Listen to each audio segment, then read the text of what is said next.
ప్రభుత్వ ప్రైవేట్ స్కూళ్లలో విద్యా ఫీజులు మౌలిక సదుపాయాలపై అభిప్రాయాలు సేకరిస్తున్నామన్నారు విద్యా కమిషన్ చైర్మన్ ఆకునూరి మురళి. ఇక సమస్యల పరిష్కారానికి ప్రయత్నం చర్యలు తీసుకునేందుకే ప్రభుత్వ కమిషన్ ఏర్పాటు చేసిందన్నారు. ఇక హైదరాబాద్ జిల్లా కలెక్టరేట్ లో జరిగిన విద్యా కమిషన్ పబ్లిక్ హీరింగ్ లో ఆకునూరి మురళి పాల్గొన్నారు. ప్రభుత్వ స్కూళ్లలో సమస్యలు, ప్రైవేట్ స్కూళ్లలో ఫీజుల భారాన్ని కమిషన్ కు వివరించారు.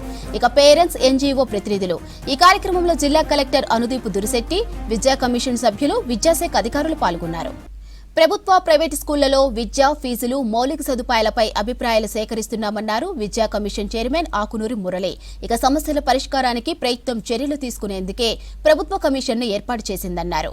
ఇక హైదరాబాద్ జిల్లా కలెక్టరేట్ లో జరిగిన విద్యా కమిషన్ పబ్లిక్ హీరింగ్ లో ఆకునూరి మురళి పాల్గొన్నారు.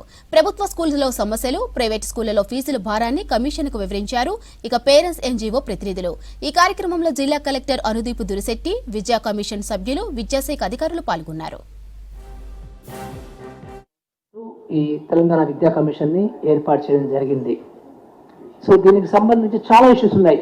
సో డెఫినెట్ గా ఈరోజు చాలా చిన్న చిన్న schools, single teacher schools, double teacher schools, అంటే మల్టీ గ్రేడ్ టీచింగ్ అంటాం మనము.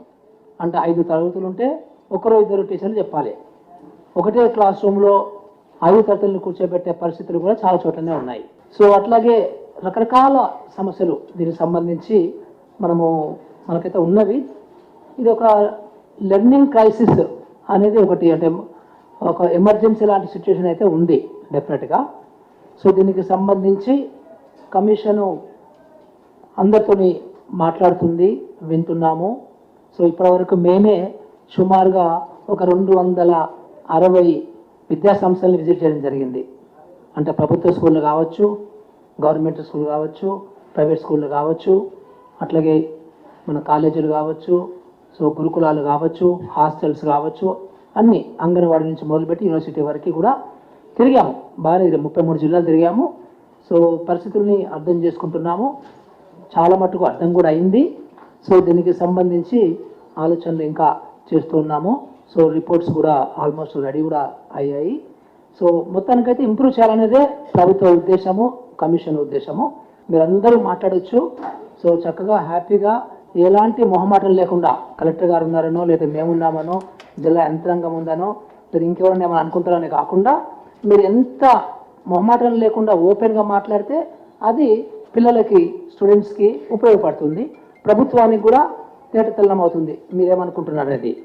సో పేరెంట్స్ కానీ, స్టూడెంట్స్ కానీ, ఈవెన్ టీచర్స్ కానీ అందరూ కూడా చాలా ఓపెన్గా మాట్లాడండి. ఇక్కడ ఇష్యూస్ ఉన్నాయని అందరికీ తెలుసు, మనందరికీ కూడా.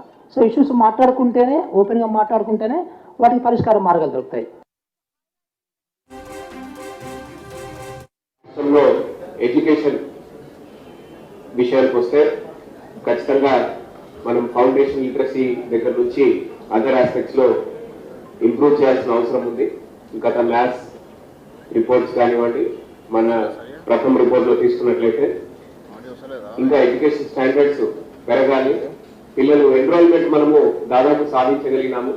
But at the same time మనము స్కూల్స్ లలో చెప్పేది పిల్లలకి అర్థమయ్యే విధంగా బేసిక్ ఫౌండేషనల్ స్కిల్స్, అది అర్థమెటిక్ కానీ, ఇంగ్లీష్ కానీ, తెలుగు కానీ, రీడింగ్, అనర్గళంగా రాయడం, మాట్లాడడం, ఈ ఫౌండేషనల్ స్కిల్స్ లో మనం ఇంకా ఇంప్రూవ్ చేయాల్సిన అవసరం ఉంది.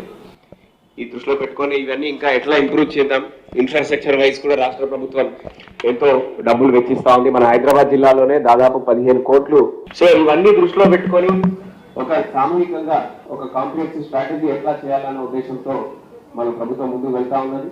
దాంట్లో భాగంగానే ఎడ్యుకేషన్ కమిషన్ ప్రత్యేక చొరవ తీసుకొని హైదరాబాద్ లో ఉన్న ప్రత్యేక సమస్యలు కూడా ఉంటాయి. ఇక్కడ వచ్చేది urban poor mostly. So in fact మీరు చూసినట్లయితే రూరల్ పూర్ కంటే కూడా చాలా ఇంకా వాళ్ళు డైలీ లేబరర్స్ ఉంటారు. వాళ్ళు పొద్దున కూలి పనులకు పోయి పిల్లల్ని స్కూల్కి పంపిస్తూ ఉంటారు. సో అటువంటి ఒక సిచ్యువేషన్ లో మన దగ్గర ఇంకా స్కూల్స్ ఎట్లా బలోపేతం చేయాలనేది ఉద్దేశంతో మనకి ఇలా పబ్లిక్ హియరింగ్ ఉంది. సో అందరికీ కూడా నా రిక్వెస్ట్, మీ సలహాలు, సూచనలు కానీ, సమస్యలు ఏమైనా ఉన్నాయా కానీ సార్ దృష్టికి తీసుకురండి. తప్పకుండా నోట్ చేసి ఎడ్యుకేషన్ కమిషన్ ప్రభుత్వం దృష్టికి తీసుకెళ్లి వాళ్ళు వారధిలాగా ప్రభుత్వానికి ఇటు పబ్లిక్ కి ఉంటూ మన ఈ సమస్యలు చేసి ఎడ్యుకేషన్ బలోపేతం చేసి తెలంగాణ ఎడ్యుకేషన్ లో నంబర్ 1 అయ్యే విధంగా ముందుకు వెళ్తామని చెప్పేసి